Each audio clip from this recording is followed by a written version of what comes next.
ഞാൻ കുറേ ദിവസമായി വിചാരിക്കണു ഈ പൊതിച്ചോറ് തിന്നണം കേട്ടോ.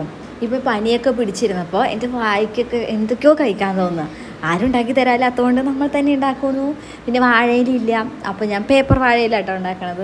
വലിയ കറികളൊന്നുമില്ല, വലിയ തോരനും ഇല്ല കേട്ടോ. അതിൻ്റെ അടുത്ത് വെണ്ടയ്ക്ക ഉണ്ടായിരുന്നു, പൊട്ടറ്റോ ഉണ്ടായിരുന്നു. അതുകൊണ്ട് ഞാൻ വെണ്ടയ്ക്ക ഒന്നിങ്ങനെ ഫ്രൈ ചെയ്ത പോലെ വെച്ചു. ഇങ്ങനെ തോരൻ വെച്ചിട്ട് അത് കുറച്ച് ഫ്രൈ ആക്കി എടുക്കും.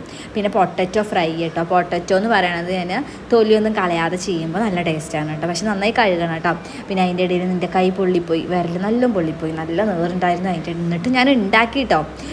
പിന്നെ നമ്മൾ ചമ്മന്തി അടിപൊളിയായിരുന്നു കേട്ടോ. പിന്നെ പപ്പടം പൊരിച്ചു, പിന്നെ മുളക് വറുത്തു, മുട്ട പൊരിച്ചു കേട്ടോ. അങ്ങനെ നമ്മൾ ചെറുതായിട്ട് നമ്മൾ പേപ്പർ വാഴയില കേട്ടോ. ശരിക്കും പറഞ്ഞാൽ നമ്മൾ നല്ല വാഴയിലയിലൊക്കെ ഉണ്ടാക്കണം, എന്നാലാണ് ആ വാഴയിലയുടെ ഒരു ആ വാട്ടിയ സ്മെല്ലൊക്കെ അങ്ങോട്ട് വരുള്ളൂ. പക്ഷെ ഞങ്ങളുടെ അടുത്തത് ഇല്ലാത്തത് കൊണ്ട് ഇവിടെ കിട്ടാനുണ്ടോ എന്നൊക്കെ അറിയില്ല. ഇവിടെ വാഴ അങ്ങനെ ഞാൻ കണ്ടിട്ടേ ഇല്ല കേട്ടോ. അതുകൊണ്ട് ഞാൻ നാട്ടിൽ നിന്ന് ഞാൻ കാണുന്ന പേപ്പർ വാഴയിൽ ഒരെണ്ണം ഉണ്ടായിരുന്നു, അത് വെച്ച് അഡ്ജസ്റ്റ് ചെയ്തു. അങ്ങനെ നമ്മൾ കഴിച്ചു. നല്ല ടേസ്റ്റ് ഉണ്ടായിരുന്നു കേട്ടോ. പക്ഷേ എനിക്ക് ശരിക്കുള്ള വാഴയിലും കൂടി ആകുമ്പോൾ അടിപൊളി ടേസ്റ്റ് ആയിരുന്നു എനിക്ക് തോന്നുന്നത്. കാരണം എനിക്ക് പനിയൊക്കെ വന്നിട്ട് ഇങ്ങനെ എന്തൊക്കെയോ കഴിക്കാൻ തോന്നുന്നു. എനിക്ക് ശരിക്കും പറഞ്ഞാൽ സദ്യ ഉണ്ടാകാൻ തോന്നുന്നുണ്ടായിരുന്നു.